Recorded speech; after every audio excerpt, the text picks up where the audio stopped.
میڈی ایک اسرائیلی عورت تھی، اس کے گھر خوشی آنے والی تھی۔ میڈی کو روز صبح ایک ادارے میں جانا پڑتا جہاں اسے 3 گھنٹے تک ریاضی کی مشقیں حل کرائی جاتی تاکہ بچہ ذہین پیدا ہو۔ اس کے بعد وہ گھر آ کر مچھلی، بادام، دودھ، کھجور، بیف، دالیں اور دیگر پھل وغیرہ کھاتی۔ دن میں کم از کم 2 گھنٹے سکون حاصل کرنے کے لیے موسیقی سنتی۔ سرکاری طور پر اس کو وظیفہ دیا جا رہا تھا تاکہ وہ ایک صحت مند یہودی کو پیدا کر سکے۔ اس کے شوہر کا رویہ بھی نہایت مثبت تھا کیونکہ وہ چاہتے تھے کہ ایک ایسا بچہ پیدا ہو جو نوبل پرائز حاصل کرے۔ 80% یہودی ہی ہمیشہ سے نوبل پرائز حاصل کرتے آئے ہیں۔ 17 جنوری 1990 کو آخرکار میڈی کے ہاں 8 پاؤنڈ کا سولیہن جوزف پیدا ہوا۔ اس کی ماں بھی بہت صحت مند تھی اور بچے کو بہترین ابتدائی غذائیں دے رہی تھی۔ 3 سال کی عمر میں اسے نشانہ بازی، تیر اندازی اور دوڑ کی مشقیں شروع کرا دی گئیں تاکہ یکسوئی اور فیصلہ سازی کا عنصر پیدا ہو۔ سولیہن کو بہت اخلاق اور تہذیب بھی سکھایا جاتا۔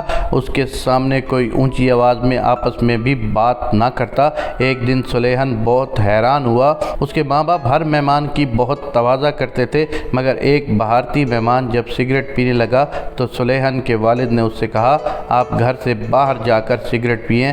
مہمان نے کہا کہ سگریٹ کی 80% فیکٹریاں یہودیوں کی ہی ہیں۔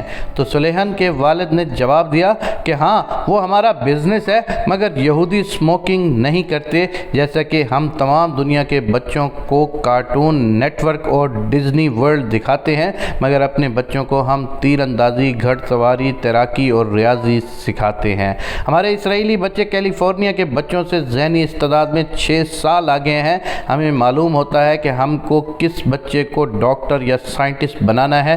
ہمیں معلوم ہوتا ہے کہ ہمیں مستقبل میں اپنے کتنے بچوں کو بزنس مین یا انجینئر یا سیاستدان بنانا ہے۔ ہر ایک کی اسی حساب سے ساری زندگی ٹریننگ ہوتی ہے۔ سولیہن جوزف جب 6ٹھی جماعت میں گیا تو اسے پروجیکٹ دیا گیا کہ $3000 کی سرمایہ کاری سے $10,000 کما کر دکھائے۔ اسے تیسری جماعت سے کاروباری حساب کتاب پڑھایا جا رہا تھا، مگر وہ صرف $7,000 ہی کما سکا۔ اس ناکامی پر اسے کاروباری ریاضی کی ایکسٹرا کلاسیں لینا پڑیں اور 7ویں جماعت میں وہ اسکول کے فراہم کردہ $5,000 سے $16,000 کمانے میں کامیاب ہو گیا۔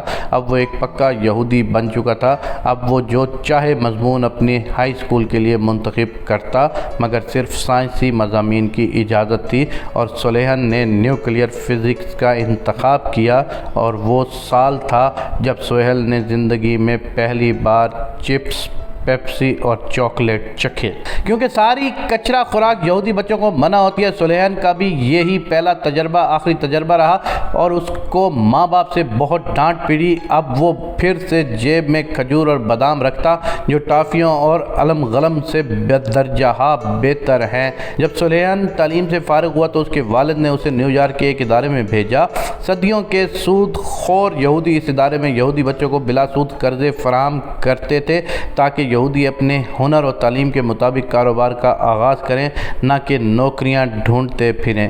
پڑھائی تک یہ سوچ کر نہ کریں کہ نوکری مل جائے گی، بلکہ اپنی تخلیقی صلاحیتوں کو استعمال کرتے ہوئے کوئی نیا کاروبار کریں۔ سولیہن کو اپنی طلب کے مطابق قرضہ مل گیا۔ اس نے اسرائیل میں ایک لیبارٹری کھولی جہاں اس کے سب سائنسدان دوست بھی اس کے ساتھ مل گئے۔ اس کے بعد جدید ٹیکنالوجی سے ان لوگوں نے وہ ہتھیار بنائے کہ دنیا کا ہر ملک اسرائیل سے ڈرنے لگا۔ اسرائیلی دنیا پر کیوں حکومت کر رہے ہیں اور مسلمان کیوں زوال کا شکار ہیں؟ ایک اسرائیلی بچہ پیدا ہونے سے پہلے ہی تربیت پانا شروع کر دیتا ہے۔ یہودی ایک باقاعدہ منصوبہ بندی کے ساتھ چل رہے ہیں اور وہ اپنی نسلوں کی ایسی ٹھوس تربیت کرتے ہیں کہ ہر آنے والی نسل پچھلی نسل کا ایجنڈا لے کر آگے بڑھتی ہے۔ کسی نسل پر بھی ان کی حکمت عملی میں خلا نہیں پیدا ہونے پاتا۔